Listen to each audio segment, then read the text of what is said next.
Here we Welcome to Truth or Trend. Can you take too much? Vitamin D is our subject today. And why is my vitamin D still low, even with sun exposure? So much happening around vitamin D, especially after we've had this pandemic and people had their awareness of vitamin B come so high. We've got a few things that we thought were worth sharing with everybody that we've learned about vitamin D.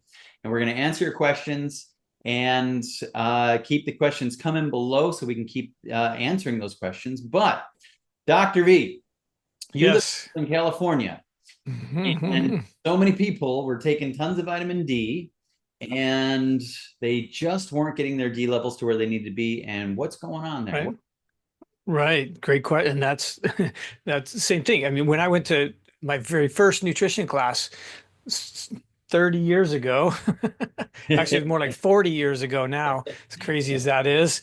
I mean, they said if your hands are exposed to the sun, walking from the car to the front door, that's enough to make vitamin D, Oh, wow. right? And so I entered into, clinic with that sort of mentality, like, and especially like you said, I'm in Southern California. It's sunny and 70, 365 days a year here, you know?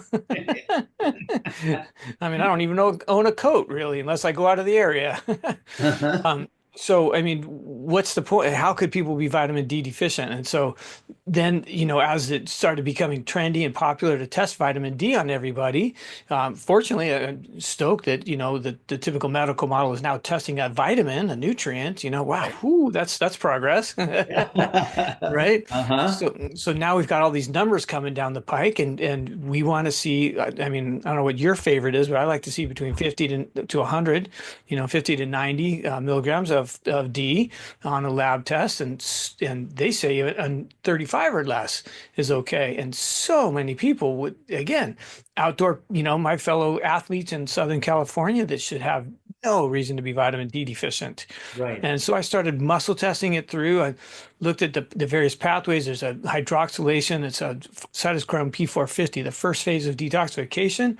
That really activates vitamin D, it converts it from a vitamin to a hormone. That pathway seemed to be the glitch, the compromise. And so as I was testing it out, looking at why are these people not making this vitamin D, it turned out there was a toxic metal, and that toxic metal was cadmium.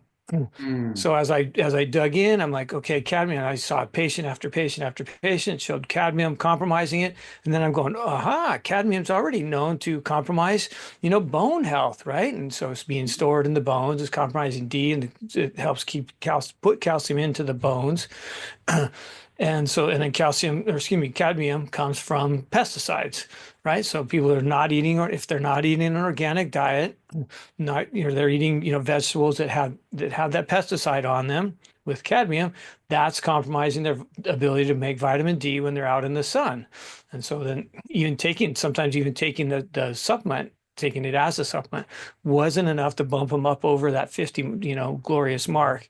And so then, as I typically do, after muscle testing, figuring it out, I went to the literature, and lo and behold, there was 5 papers demonstrating that cadmium was a toxin known to compromise D production. I'm like, Ah, I'm onto something. I'm not the only one. yeah.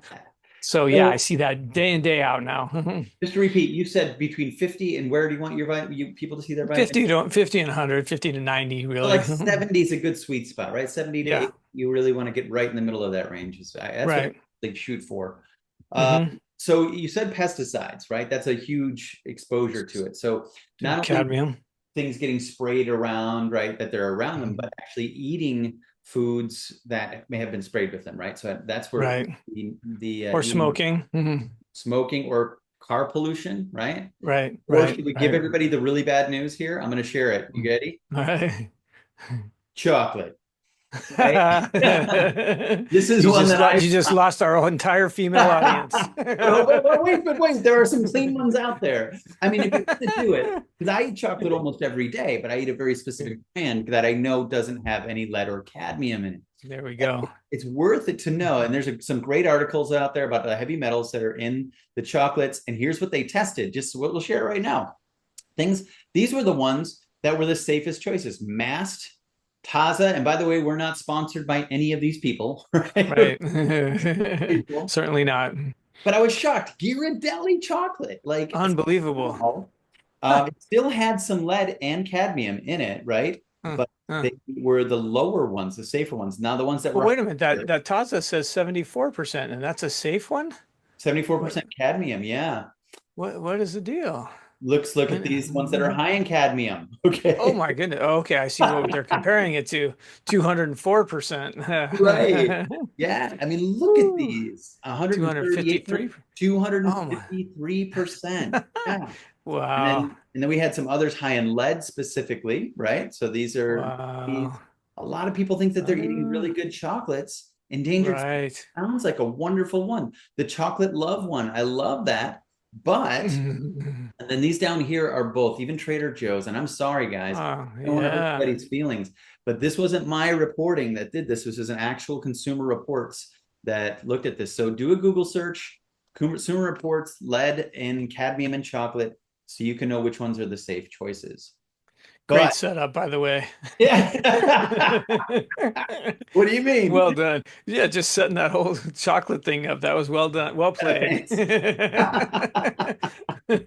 Well, people need to know, and I think that's big They a key do. part of what we do here is people are even they have no idea things that they're exposing themselves on a daily basis are causing these problems, and they go Mhm. seeking an answer everywhere else, right? They're taking inflammatories and all of this stuff when it could just be that they're eating the wrong chocolate every day, right? But they could eat Sure, sure. chocolate. Well, if Um, we're talking about that, we might as well talk about why somebody would be craving chocolate, right? So, okay, so yeah. the typical new chocolate is a superfood, when it's healthy, when it doesn't have cadmium and lead in it, but it's also a very high source of magnesium. So Mm, often, if a person is craving chocolate specifically, not sugar cravings per se, or carb cravings, that's an insulin issue. But when they're craving chocolate specifically, then that is often themselves subconsciously trying to fulfill a magnesium deficiency. yes, and ironically, you can't. You need magnesium to help your body produce vitamin D on top of it. Well, look at that. Yes. It's like God's kind of smart or something. Yeah. Yeah, it's one of the most important cofactors that people don't realize. I will never suggest somebody take a vitamin D supplement without making sure that they have an adequate magnesium intake or supplementing magnesium with it as well. And I would And say the same thing K2. Mhm. for vitamin A, right? And vitamin A Mhm. has to be in there, really important to get those cofactors. And the one Mhm. that I think most people forget about is essential fatty acids, right? Mhm. Or Mhm. I do a whole like lecture on this piece where people taking too much vitamin D, they start getting muscle cramps because they are getting the calcium pulled out of the muscle, and that is bad. It's really bad. It could be dangerous. So you got to Not keep the good. essential fatty Mhm. acids in there too.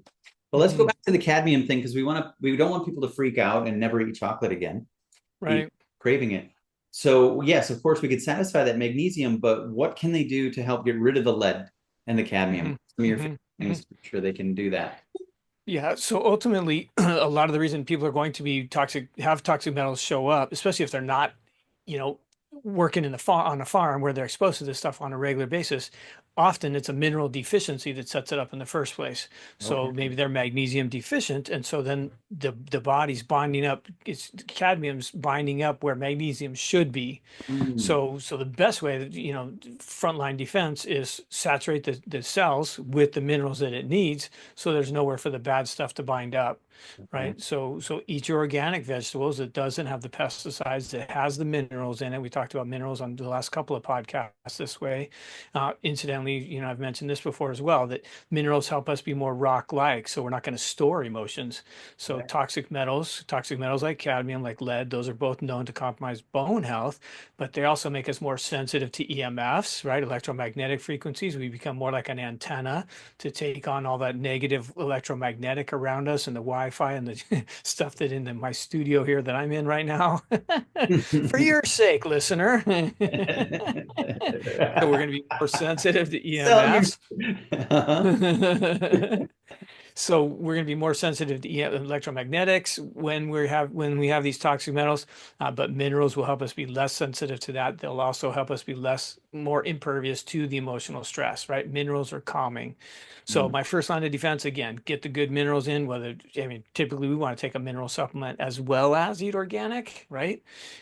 So it's that. And then there's supplements um, cilantro isn't, when you Yep. eat your Mexican food, eating cilantro helps bind up especially mercury, but it also has some value. Basil potentially has some binding benefits to help get some of these toxic metals out. A lot of the supplements you and I use to Yep. bind or get rid of some of the toxic metals have those in them. Again, from the well, it's mercury. I think we talked about mercury on another podcast, but lithium, binds up and gets rid of that. Of Mhm. course, with your fine Great Minds product. Yeah. Yeah. So So magnesium anyway, would be the key one when we're looking at cadmium toxicity, likely, right? So some right. things that would probably be rich in magnesium. Beans are always one of the first things that I think of. Uh, Chocolate. Avocado, yeah, chocolate. Well, Standard Process makes a product straight from Swiss chard and buckwheat, which gives you the whole food form of it, which is probably the superior form. Or in fact, in my opinion, it is the superior form to do And that. because that has three different forms of magnesium in it, it's At not least, just the yeah, magnesium citrate or the magnesium, glycinate or any of that good stuff. right, So, right.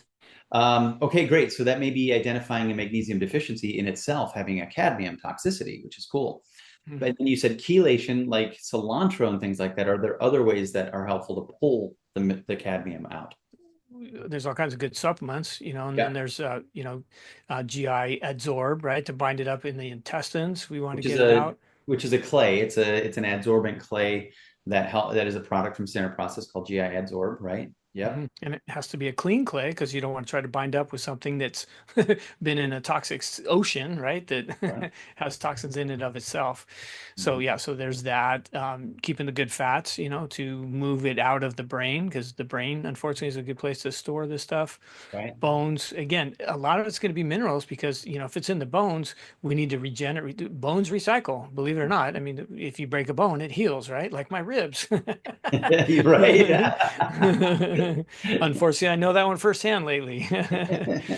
So, I mean, we need the minerals to regenerate that bone. Teeth are dynamic. Teeth are minerals. Teeth are bones. They're a kind of a window into what's going on with the bones. So kids are going to get cavities. Adults are going to get osteoporosis when those bones are compromised. Right. So we need the minerals to move out the lead, move out the cadmium, and resaturate with the healthy stuff. But yeah, there's, as you talked about the vegetables, keeping the colon functioning properly. We talked about gut bacteria last time, keep that moving properly to get it out. It depends. I mean, for what we're talking about, cadmium and lead, that's mostly bone oriented. So it's going to be Right. about taking your Because vitamin D, getting your good fats, getting your minerals. as there's a relationship between cadmium and magnesium, there's a similar relationship between calcium and lead, wouldn't you say? Mhm. Right? Yeah. Calcium and lead, and then zinc is in there as well. Mhm. Zinc, cadmium, zinc, magnesium ratios. So zinc is another mineral that is often deficient with toxic metals. It's another part of, and zinc will help drive a lot of those detox pathways so that we can get the metals out. We need to make sure methylation's working. That's B12 dependent. Mhm. We talked about that yesterday with the other last podcast where, good gut bacteria helps make B12 to drive methylation, which is the key liver pathway to get those toxic metals out. So Mhm. I mean, we keep saying the same thing. I mean, every time we look at a new supplement, it's like eat vegetables, eat good fats, It's like blah, That's all right. We all need the reminders. We all need them, right? To remind us of the making the importance. points. Right. Right. So So I remember attending a seminar of yours, and you had a page that was beautiful, and it had all these different pathways. And it said, these are the things that inhibit this pathway, and here's the things that facilitate that pathway. Cadmium right. obviously inhibits that cytochrome P450 pathway, as you said before. And methylation But yeah, okay. But what's and another methylation. thing that is inhibiting that pathway that helps us with vitamin D? What could be another thing that? Oh, good way to pull it back. Yeah. So typically it's mineral deficiencies. So zinc, manganese, and copper believe it or not, are the three primary minerals to facilitate the Facilitate. P450. Yeah, Okay. facilitate to get it running. So anything that would compromise those minerals, like cadmium, Mhm. compromises the ability of the nourishing, if you will, the support of that P450 pathway. So Okay. P450 is the first phase of liver detoxification. That's what takes these toxins, makes them water soluble to then go into the second phase, the seven different pathways of the second phase of detoxification.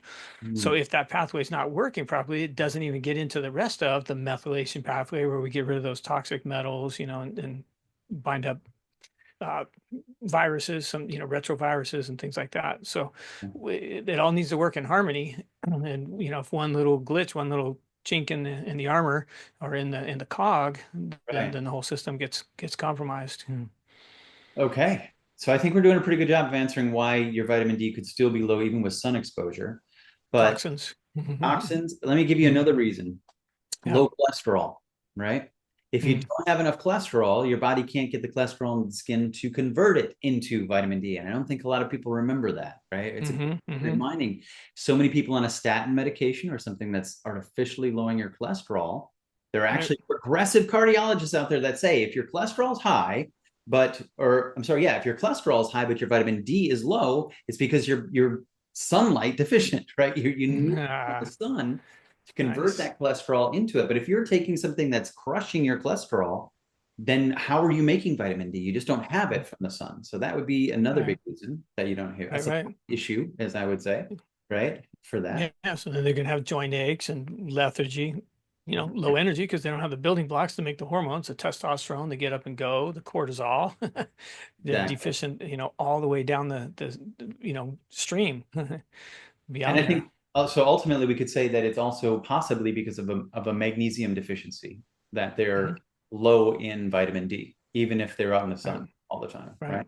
right, right, right, right. All right. I think we got Mhm. that one, right? Covered it. We'll see if people will leave us a comment if we didn't. So the Bring next it. question is, can you take too much vitamin D? Ah, That's yes. what we want to know. Hmm. So what do you got to say about that? You want to start with that story? A few years ago, had a patient that 10 years ago, she was low in vitamin D. Her MD, progressive MD, said, "You're crazy low in vitamin D. Take 10,000 units a day." Okay. So fast forward 10 years later, she's now on my table. And I'm Mhm. going, your thyroid's not functioning right. Something's inhibiting the functioning of your thyroid. Oh, and as I tested through, we determined that it was vitamin D. She says, oh, the one I'm taking 10,000 units a day from of. So sure enough, we tested her vitamin D. She was at 120, right? Okay. Okay. And so I've seen a lot of people when they get, it seems that's why 100 is kind of the threshold for me. It seems that people, when they surpass 100, it tends to start inhibiting the thyroid, be a compromise on creates basically a under functioning thyroid. It's not something Mhm. I've thought about before, and now that makes sense. It's something to really think Awesome. about. Mhm. But I would, for those of you who are listening out there, just if you're taking a vitamin D and you're getting muscle cramps, consider that that could be one of the things is you're doing too much vitamin D too. Muscle cramps is something I find. Is there a point on the body that you would find specifically tight if somebody had too much vitamin D, you think? Or I go to the thyroid when it's P450, phase one detoxification and P4 and thyroid. Then I'm looking at too much vitamin D. Hmm. So as you were describing that, though, in my thyroid seminar, I described the way thyroid activates folate, right? In the conversion of T4 to T3 conversion. Then there's the activation of the energy molecule that we want from thyroid. Um, that folate drives methylation. So if we're inhibiting that, potentially we're inhibiting methylation, that could set up some muscle cramps because especially if they're muscle cramps at rest, that's a red flag for me. That means that homocysteine levels are going high. And Hmm. homocysteine, means it's an inflammatory marker. It means that methylation sulfation means that we're setting up this calcification of the arteries. And that's a big red flag. We don't want to have heart attack or stroke, that's bad Right. for Yeah. business. Right. Absolutely. Yeah. Too much of anything's a bad thing, I guess, is what we're trying to Always, say. right. We want to keep an eye on that for sure.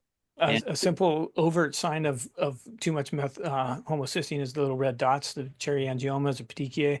Those are signs that homocysteine levels are going up. You got risk of plaque in the arteries. Just way to keep track of yourselves. Go Mhm. ahead. Where were you going? Well, just think about other things that would give people an indication that maybe they're taking too much vitamin D.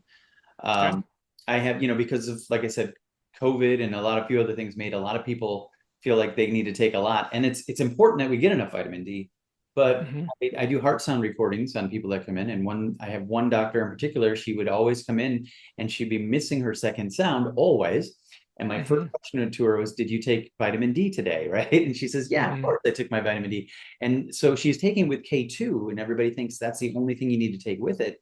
But with her, I had to make sure she was constantly increasing her essential fatty acids or vitamin Hmm. F, right? Or cataplex F as they use in standard Hmm. process to be able to bring that sound back. So, people get this idea that they want to make sure that they're saturated, but they have to remember there's all these cofactors that have to be balanced with it. And that's why Hmm. typically I prefer to give people it from a natural source like sunlight or Hmm. from, mushrooms or cod liver oil or fish, those types of things. Right, right, right. So Instead. just to make it usable for the public, we're not treating heart sounds, we're not treating labs, we're treating people, right? So what does that missing second heart sound mean for you clinically? What would that mean to a person? Well, you're losing calcium in the muscle tissue because it's being pulled out of the muscle and into the bloodstream. So sometimes people get what we call hypercalcemia in the blood, really high levels of calcium.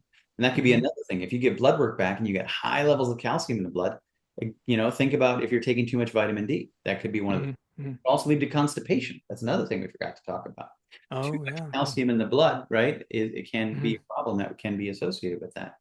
Body's trying So, to dilute it with EFAs. So they get right, constipated, trying to give the colon more time to absorb, assimilate those EFA, essential fatty acids, right. right? Mm, yeah. Okay, so I think we Oh. answered that question for everybody, right? You can take too much. This Yeah. is what it looks like. Right. Um, Balance. Mm, I think we talked about what blocks vitamin D absorption in the body already a little bit, right? That's one of the yeah. questions that were coming. Toxins. Mm, Mhm. hmm. And obviously, let's see what else blocks vitamin D. Sunscreen. Mm, Forget yeah. that. Yeah. I think Hmm. people are overdoing that and they forget Hmm. that, even they're Hmm. out there. Hmm. And here's another question before we get to the final one. What nutrients should I take with vitamin D for better results? Yeah. You I think talked we about it. covered that A, too. D, E. We Yep. we didn't mention E, but E comes along with your EFAs in general. Yep. Yeah. Yeah. K, K2 for sure, right? Yep. For Um, sure. yeah. For Mhm. sure. Okay, and then let's Magnesium. wrap it up Mhm. with one last question here. And Okay. I'm going to take us deep on this one, and I can't wait for your Oh. back on some of these slides. Does vitamin D really affect mental health and mood? Okay. And to answer this, Wow. share my screen, and we're going to go through just a few slides from my presentation. And And for the listeners, he did not prep me, so I'm shooting this that's one right. blind. This is all live. This is just his honest feedback right straight through. Oops, I started at the beginning. If you search vitamin D deficiency and depression, right, when I did it before, it gave me about 200. 217 million. Yeah, in less Wow. than in 0.25 seconds, right? So clearly there's a few hits out there on this. And so yes, Wow. there's a lot of research that is suggesting a really powerful connection between vitamin D deficiency and depression. Excuse me. Now, Mhm. I always want to know why, right? You and I Mhm. like to go deep on this. And we have these happy hormones in our brain that everybody's chasing if they have depression with medications. But why don't we look at whether or not we can make them in the first place, is what I always say. Mhm. Mhm. Vitamin D is effective in the synthesis of these. So we got your serotonins, your dopamines, your noradrenalines, your adrenaline. So vitamin D has activity in the brain tissue. It is important for these mood disorders, preventions, and or treatments even. So you can see there's so many incidences where vitamin D is essential. And if it's not there, you just can't get your neurotransmitters in a balanced and happy, healthy way. Okay. Any thoughts on that yet? Okay, good. You're doing great. Mhm. No, We I mean, talked so about I mean, immediately I'm thinking toxins again, right? So toxins, that. so that the common thread between both, right? Toxic metals cause low serotonin, toxic metals block D production. So, I mean, so when I look at studies like this, I don't think it's necessarily, I mean, yes, D, minimizes autoimmune conditions and, all that sort of degeneration, dementia from the brain's perspective. But I think there's between the lines there's the same thing that causes low serotonin also causes low vitamin D. Mhm. Mm, Carry on.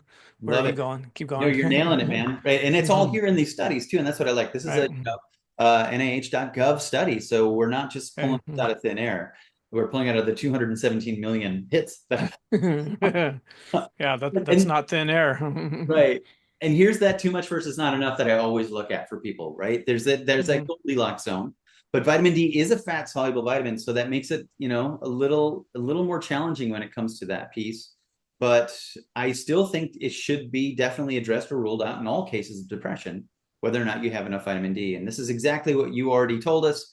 It can lead to the deficiency of vitamins A, magnesium, and potassium. So let's not forget that too. So vitamin A has to be in balance with it. We talked about that already. This is actually, I think, something that you brought up when it came to headaches and vitamin D. I think you're the Mhm. reason I have this slide to tell you. Ah, that's right, huh? I Because what remember this sending you the study. That right, was a it's good one. pointing out all the ways that vitamin D is impacting all of these other aspects. And Hmm. where would this headache be felt if, since you're the headache guy, where would somebody be feeling a low vitamin D So headache? so typically like magnesium and that sort of stuff is going to be the frontal headache, the consummate like head in the hands type of a concern there. I mean, back Okay. to that chart you just showed. I mean, look at all the different areas where a person can be deficient. I mean, they can have any one of those arrows can have a glitch, right? In the Right, right. conversion of the seven, to the calciferol. There's eight different. I mean, at minimum, eight Yeah, pathways in the liver that could be compromised, yeah. sun exposure. I mean, every one of these pathways, there's this potential glitch. And that was another point I really wanted to make is that vitamin D is massively energy dependent. I mean, it requires energy. It requires a lot of different cofactors to produce. So there's so many areas ultimately that can compromise our ability to get out in the sun and make vitamin D. So, I mean, it's not super shocking that people are compromised because it's such an intensive process.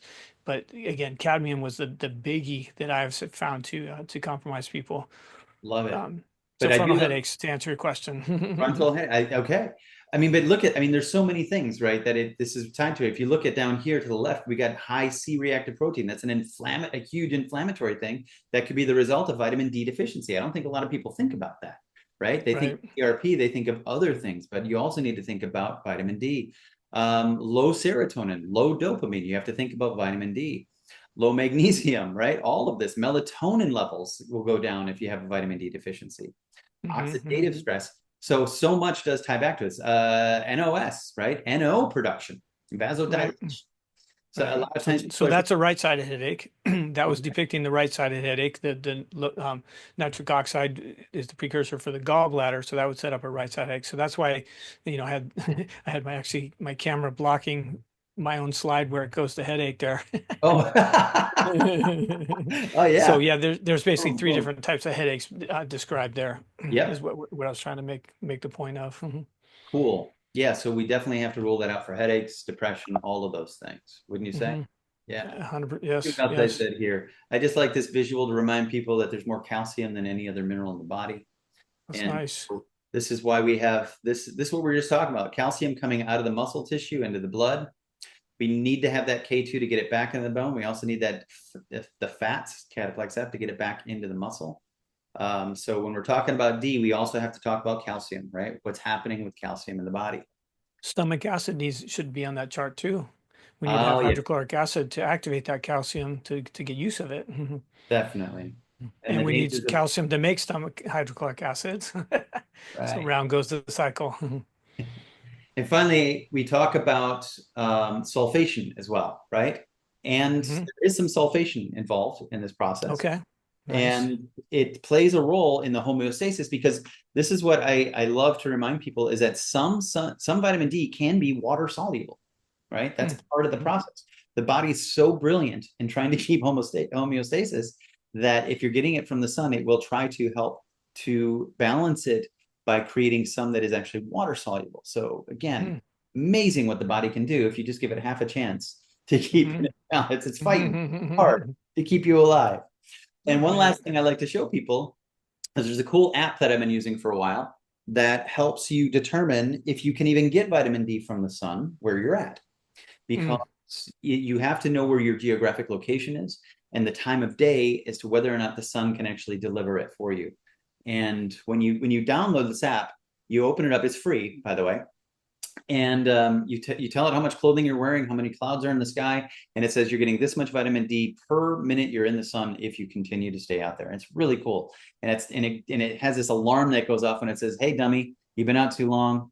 Get out of the sun, or you're gonna hurt yourself." Wow. So yeah, pretty stuff. So that was one of the physics questions I learned. One of the equations we had to do in physics in undergrad is that it's the tangent of the angle of the sun. So anything below Mm, 45, then it's basically 50% as effective. It's going to be the same thing if we're moving a sled trying to do a leg press. I can leg press twice what I can squat because it's right. 45%, 45, it's 50% of the weight. Same thing. So when the sun, so from 10 to 2 is when the sun is, most vertical. So that's when we're getting the direct angles. That's where we're getting the higher values, the bigger D equation, if you will. Mm, Before 10, after 2, the sun is, it's obviously at an angle. And so we get a little bit less of that direct, push, if you will, to create vitamin D. Just wow. to nerd out a little bit. Yeah, I love it, man. Yeah, you don't have to get your compass out though if you have this app. Yeah, just Just remember ask it. 10 to 2. That's the best time to get a Well, tan but or it also depends though on where you are, right? If you're up in Vancouver, Canada, that doesn't guarantee you're getting vitamin D from the sun, right? Because yeah. depending on the time of the year, you could be so far away from it. And that's the other cool thing about this Right. is Right. is how high and low you are on the latitude, longitude, Yeah. longitude. And the other way to use that is if you're very fair skinned and worried about burning, for the most part, most people are not going to burn before 10 a.m. Right. So that Right. that morning sun, that's one of my favorite things that, that's a good day when I can sit out and read my Bible in the sun, early in the morning. Mhm. My favorite way to start a day when I can. Nice. I dig it. Well, yeah, we need all the rays. We don't just need to be out in the sun when we can get vitamin D. We definitely need it, the whole time for a lot of different reasons. Yeah, for And we our don't just get mood. vitamin D from the sun either, right? We get a lot of, Right. yeah. Well, that's sad, right? The seasonal affective disorder, right? People don't Yes. get sun, then they have, the deficiency of things like serotonin, the dopamine, Mhm. the common thread for most of those neurotransmitters you brought up was methylation, right? Mhm. Again, toxic metals compromise methylation, set that whole conundrum up. Methylation is massive for dopamine. So the two biggest happy hormones is serotonin and dopamine. Right. And both of those, methylation, both those vitamin D dependent. So if we're short on those, life sucks. Yeah, it's not as good as Ultimately. it could be, that's for sure. So if you want to feel as good as Dr. V and I do every day, Ah. sit there with your son. All right. Well, I think we answered all the questions. If we didn't answer a question that you had about vitamin D, just make sure you put it in the comments below. We'll get to it. We'll get around to it for sure and answer all those. Appreciate everybody watching and sharing in this conversation. Dr. V, did we answer everything that or cover everything that you wanted? I had one quick tidbit as you're talking about, getting the sun, feeling happy like us. Sun, the blue green hues of the sunrise stimulate Yeah. cortisol. So that's we get that we want to get the light into our retina, into our eyes. That stimulates cortisol, gets us up and going. And say, hey, it's time to conquer the day. And then the red orange hues of sundown, sunset, that stimulates melatonin. That gets our brain saying, time to chill out, time to get well. Melatonin, in the presence of melatonin, the brain actually shrinks, and that's how when the lymphatic system cleanses and heals the brain. So I mean, God has wired us to like get inspired when the sun comes up and chill out when the sun goes down. So Yeah. use that. I mean, that's the whole part of that whole D process as well. So I even so know much people fun. who put red lights in their bedroom, right? So as they're Yep. going to bed, there's nothing stimulating at all. It's all trying to mimic what's happening in nature, which is Yeah, but people that charge to have someone in their bedrooms, that's not the kind of people you should be hanging out with. yeah. Your red light friends, no. Different kind of red light. Oh, Okay. out on the To front give you a red porch. light. But yeah, like blue blocker sunglasses. There's computer settings, to Yeah. block the blue so that we don't get stimulated when we're trying to, work at night, that kind of stuff. Yeah. So it's all relevant. And well, so people wearing sunglasses on their way to work in the morning is actually not great for them, right? You have to make sure your eyes are getting some of that light, right? To help Totally. what's going on, what planet you're on, right? Truth or trend, should I be taking melatonin? There's the next podcast. Hey, all right. Yeah, let's tuck into melatonin next time. Sounds good to me. Cool. Anything, any last thoughts? Truth. Vitamin D is good for many people. Yep. Trend, too much vitamin D is not such a good thing. Yeah. Oh, yeah. Let me leave this one last thought because there was a time when I was hearing a lot of people going to the hospital, getting, their doctor giving them an injection of 50,000 international units of vitamin D. Woo. Okay, that your response alone answers the question, right? Is that too much? Right. Their poor Well, here's liver, huh? exactly, and here's how I help people kind of appreciate that even though an expert, right, or an authority is giving it to them and saying, no, it's totally fine. Ask this question: where on earth would you ever get exposed to that much vitamin D all at once? Is it possible, right? And if it's not possible, then maybe try to stay more in the range of is how much you would get exposed to all at once. And so, even so, when somebody's taking 10,000 international units, maybe that's not so bad. I Short usually, term. yeah, I usually want people to take the D in small amounts throughout the day, and if they can, and when the sun would be providing them with vitamin D, right? That's a great So point. they're not Yeah. confusing their body at night. Okay. I Sometimes like it. people will take a D before bed, and I'm like, well, that doesn't make a lot of sense. That wouldn't be when your body would normally be getting its vitamin D. Great call. Yeah, something to think about. Yeah. Well played. That's what we're here for. Give you guys something to think about.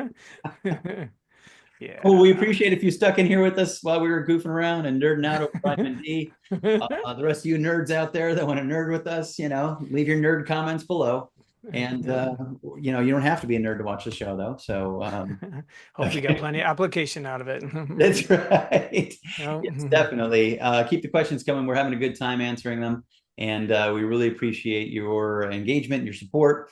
And we want to make sure we help us all come to a better truth and getting rid of the trends that aren't helping us. So thanks right. for watching. Beautiful.